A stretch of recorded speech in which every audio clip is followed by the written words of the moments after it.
হজরতে সুলাইমান আলাইহিসসালাম অদ্বিতীয় ও অনুপম সাম্রাজ্যর অধিকারী ছিলেন।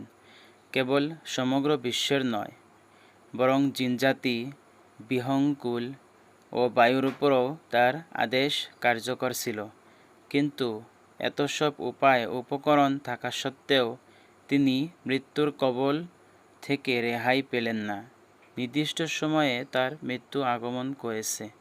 বাইতুল মুকাদ্দাসের নির্মাণ কাজ হজরতে দাউদ আলাইসাল্লাম শুরু করেছিলেন এবং হজরতে সুলাইমান আলাইসাল্লাম তা শেষ করেন। তার মৃত্যুর পূর্বে কিছু কাজ অবশিষ্ট ছিল। কাজটি অবাধ্যতাপ্রবণ জিনদের দায়িত্বে ন্যস্ত ছিল।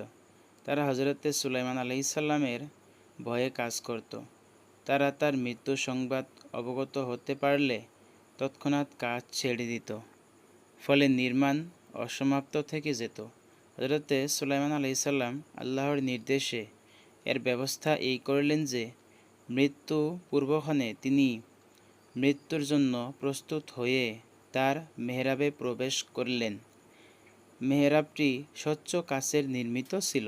বাইরে থেকে ভিতরের সব কিছু দেখা যেত।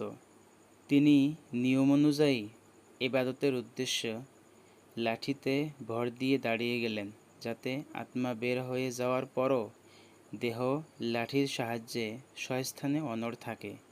যথাসময়ে তার আত্মা দেহপিঞ্জর ছেড়ে গেল, কিন্তু লাঠির উপর ভর করে তার দেহ অনড় থাকায় বাইরে থেকে মনে হতো তিনি ইবাদতে মশগুল রয়েছেন।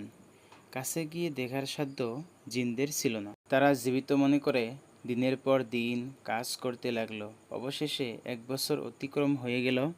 বাইতুল মুকাদ্দাসের নির্মাণ কাজও সমাপ্ত হয়ে গেল। হজরতে সুলাইমান আলাইহিসসালামের লাঠিতে আল্লাহ তাআলা ওই পোকা লাগিয়ে দিয়েছিলেন।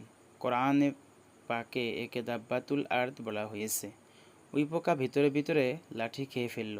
লাঠির ভর খতম হয়ে গেলে সুলাইমান আলাইহিসসালামের অসার দেহ মাটিতে পড়ে গেল। তখন জিনেরা জানতে পারল তার মৃত্যু হয়ে গেছে। হজরত ইবনে আব্বাস রাদিয়াল্লাহু আনহু থেকে আরও বর্ণিত আছে যে মৃত্যুর পর হজরতে সুলাইমান আলাইহিসসালাম লাঠিতে ভর দিয়ে 1 বছর দণ্ডায়মান থাকেন। কুরতুবী: কতক রিওয়ায়েতে আছে, জিনরা যখন জানতে পারল যে হজরতে সুলাইমান আলাইহিসসালাম অনেক পূর্বেই মারা গেছেন, কিন্তু তারা টের পায়নি, তখন তার মৃত্যুর সময়কাল জানার জন্য একটি কাঠে ওই পোকা ছেড়ে দিল। একদিন এক রাত্রে যতটুকু ওই পোকা খেল সেটি হিসাব করে তারা আবিষ্কার করল যে হজরতে সুলাইমান আলাইহিসসালামের লাঠি উইয়ে খেতে 1 বছর সময় লেগেছে।